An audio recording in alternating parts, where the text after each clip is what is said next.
Good morning and welcome to the fourth hour of the Greg Belfrage Show. It's great to be with you this morning. I appreciate it. I got so wrapped up, looking at stories and I start getting drawn in by these stories. I'm like, "Ooh, I'm late. I'm late." So apologies to be a few minutes late. There are some more stories that I want to share with you this morning. Um, the Green John Pierre at the Ministry of Truth. Let's start here. This is um, comments she made in October of this year, September of 2022. Take a listen to this. It's just categorically false. No, Biden did not take FEMA relief money to use on migrants. So FEMA regional administrators have been meeting with city officials on site to coordinate available federal support from FEMA and other federal agencies. Funding is also available through FEMA's emergency food and shelter program to eligible local governments and non-for-profit organizations upon request to support humanitarian relief for migrants. For migrants, humanitarian relief for migrants. So the story has changed from October. No, that has never been the case. In September 2 years ago, totally different story. So you just heard it there for you. That's what she has said. I think it's pretty clear. It's just absolutely unbelievable. As we look at the attacks going on against Israel, the New York Post has got a story where hitting the wrong buttons here. This is the front page of the New York Post at the moment. And it's a year of anguish. Bring them back. I didn't realize there are still 97 people that are being held by Hamas a year after the attacks. 97 people, and you see all their photos from the New York Post. That is absolutely incredible. I spent a lot of time on the program this morning talking about Israeli Prime Minister Benjamin Netanyahu and the strength that he is showing and the tenacity. And he says, and I believe him. I believe him saying that Israel is going to continue to fight, and here are the ways we're going to continue to do it.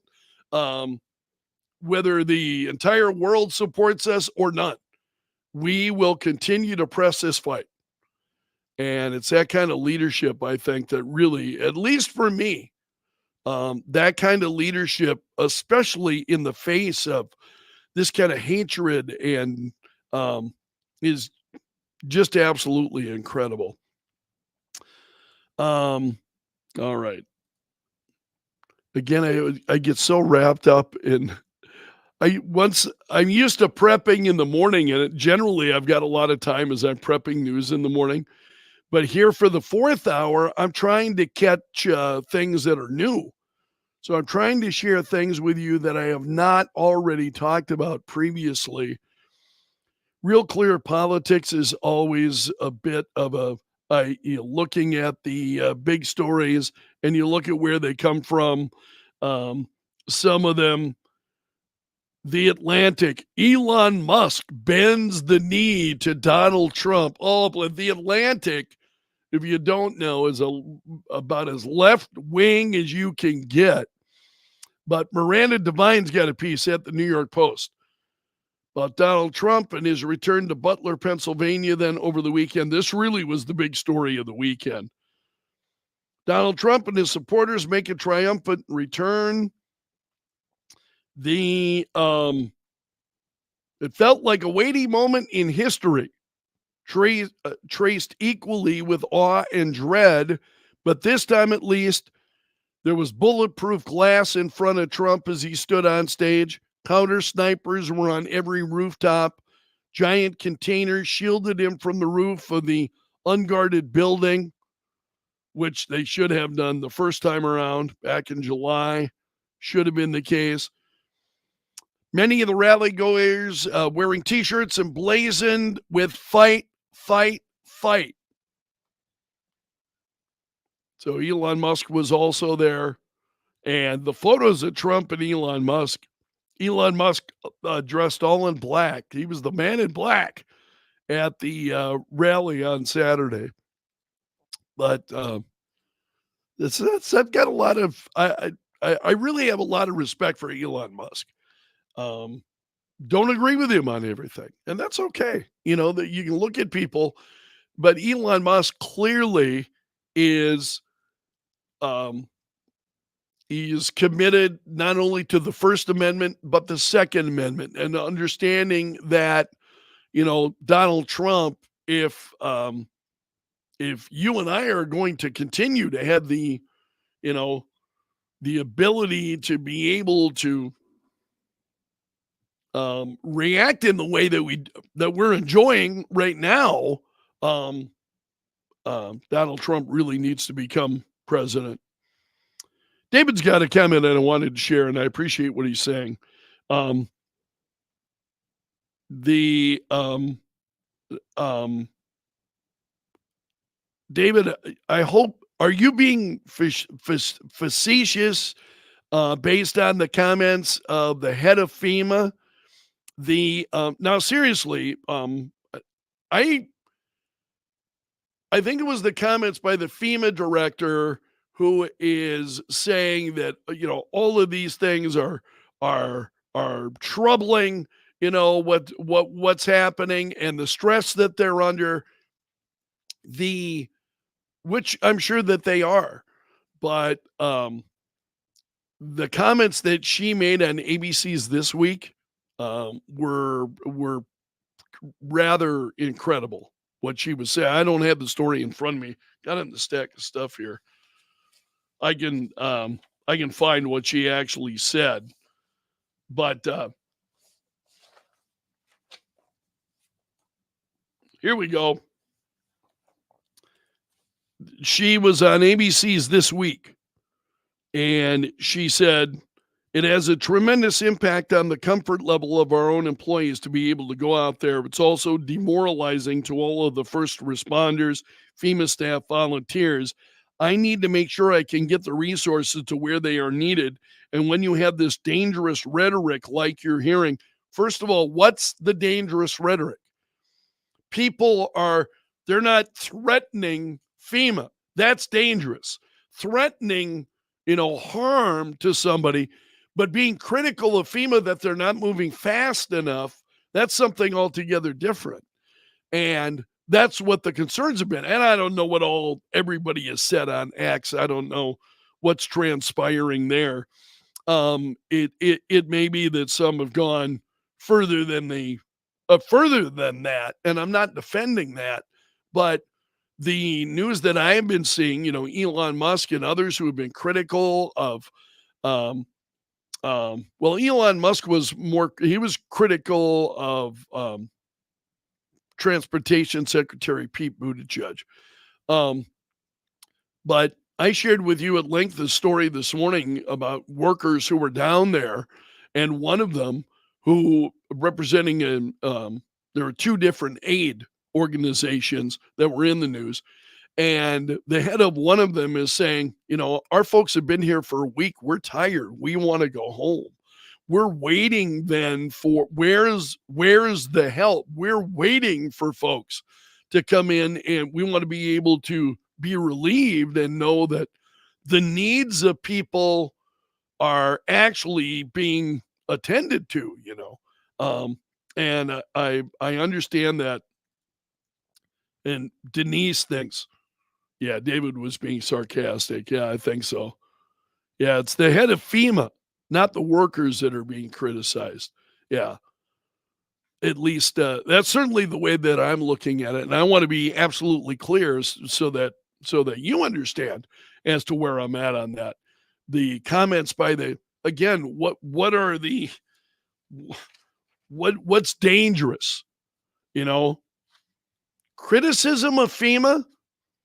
I think we're, in times where we've got a lot of government officials who say that criticizing them and what they do is dangerous, or criticizing their agency, and then somehow saying that that's representative of everybody in FEMA. Who believes that? I don't believe that, and I'm sure very few of you will also believe that. So I really am not clear where that kind of nonsense comes from.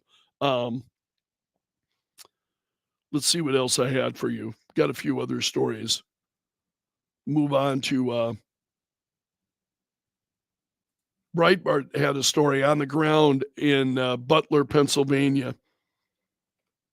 Donald Trump made a triumphant return on Saturday. And the words on the minds of many, thank you. Breitbart News spoke to several rally attendees. One man said, we've got a whole MAGA party going on here. We're among friends. I mean, I didn't meet any of these guys before I pulled up, and we're all out here having a great time. One, I don't know, this may be the same person. Trump folks, it's a party of love of country, love of their fellow Americans. I can tell you, speaking as a minority, because I'm gay, everyone here, Trump folks, are just some of the most accepting people you'll ever meet, he said. He went on to say, I feel as though Trump has proven through a record he has to be proud of that he can be our next commander in chief. So people at the event praised Trump for his boldness in returning to the exact site. It shows courage and resilience, shows America how strong he is. Third said, it's a bold move. It's a power move. That's what we need right now in our leadership. Another who said him coming back right now is absolutely a power move. It just shows his strength and his commitment to his country. He's not afraid. That's who we need. We don't need somebody that's going to hide in their basement or not take questions. He's out there for us, and he doesn't have to do this. He's not afraid. That's what the leader of the free world should be. And this just goes on. Look at all of these comments from people. And Trump then also honoring the firefighter that was killed at the rally. In fact, they had his firefighter's uniform then standing in the place where he was standing back in July. So pretty incredible. There's also a story. I want to close some of these posts so that I'm not pulling up the same posts a second or third time. Oh, I wanted to show you the photo of Elon Musk. You may have seen it. And I talked about his comments at length, but there he is, the man in black with his black Make America Great Again hat. And I thought, you know what? I think I want one of those. I think I want one of those black Make America Great Again hats. But I wanted to share that with you. Hillary Clinton. Okay, we've got to circle back to that Hillary Clinton story. So this is the actual video. She was talking about censorship, and we talked about this on the show this morning. Section 230 of the Communications Act. She wants to remove that. And here she is in the interview that she did with CNN talking about it. We should be, in my view, repealing something called Section 230, which gave, platforms on the internet immunity because they were thought to be just pass-throughs, that they shouldn't be judged for the content that is posted. But we now know that that was an overly simple view, that if the platforms, whether it's Facebook or Twitter X or Instagram or TikTok, whatever they are, if they don't moderate and monitor the content, we lose total control. And it's not just the social and psychological effects, it's real harm. We lose total control. And I'm curious. I'd welcome your comments on that. Yeah, Denise. Denise says it's called freedom of speech. Yeah, absolutely right. Does that not make your blood run cold when you hear that? We lose total control. Who's the we that she's referring to? Not me. Not I don't feel like I'm included in that we losing total control.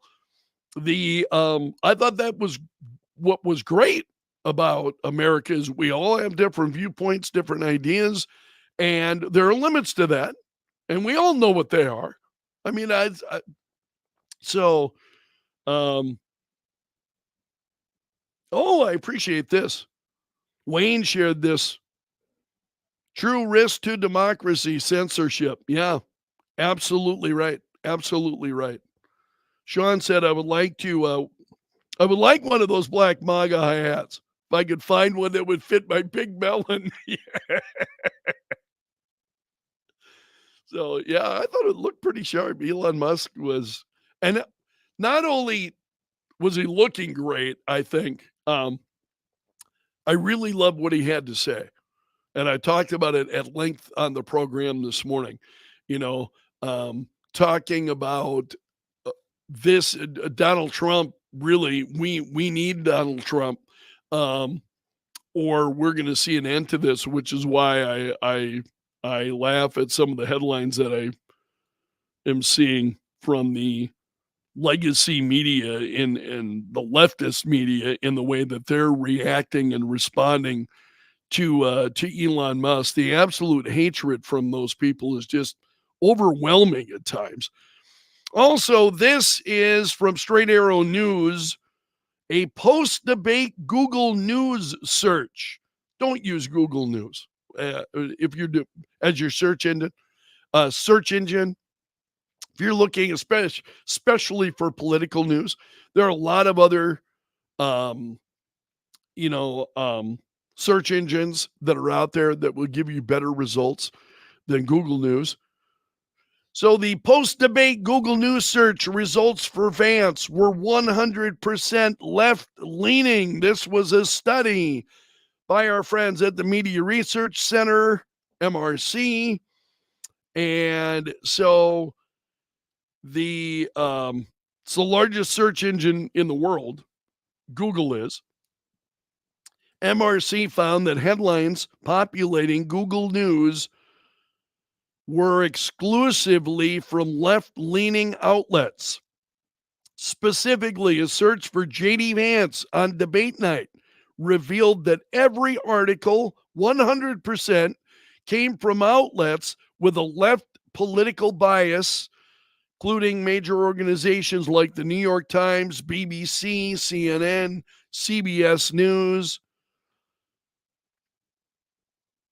Search for Tim Walz yielded only slightly better results because Fox News Digital showed up in that. So this is Media Research Center does this every year. It's and this is their 21st election-related study. And they have all found similar patterns of bias. And I think you and I understand these things didn't just creep up, these aren't things that just started overnight, that it has taken a period of time. No, I agree with you, Steve. Steve said, does this really surprise us? No, it's been the case for years. Absolutely, it has been the case for quite a long time. So why are we still having to talk about it? Do you know what I mean? Why do we still have to? Why hasn't the media, they're just doubling down, like that piece I shared from Karine Jean-Pierre. They're just absolutely doubling down. It's a little bit shocking, I think, to me. Because to so many of us, it's just so transparent. You see right through it very, very easily. And you think, who in the world are these folks fooling? They're not fooling me. And they're not fooling a number of others, who besides themselves did they actually think they're fooling? And the thing about news is, reporting news that you want versus what's actually going on the news that you want, anti-Donald Trump and anti-Republicans and, versus what's actually going on. And I'm not saying that the media should never report bad news about Republicans. I'm just saying, man, I miss the truth. It's really, really difficult to be able to find out what's actually going on and what's happening because the media is involved in, I don't even know what you call, excuse me for a moment.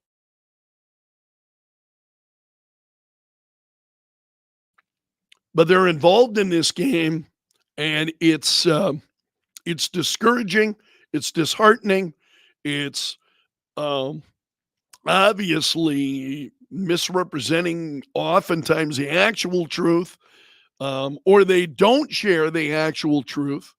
It's getting so much more difficult to be able to find meaningful stories that I can trust. Um, and part of that is I think I've gotten smarter, in terms of recognizing when, oh man, this is hogwash, or this, look at this, and the reaction from some, you know, um, I think I've gotten much, much better at recognizing those kinds of things. And it's just absolutely incredible. Headlines are filled with that kind of stuff anymore. I'm going to leave it there with you for this morning. I want to thank you for being here. Please hit the like button. I appreciate that so much. And I'm grateful for all of you being here, especially on a Monday morning. So thank you. Hope to see you again tomorrow. You take care until then, my friend. See you soon.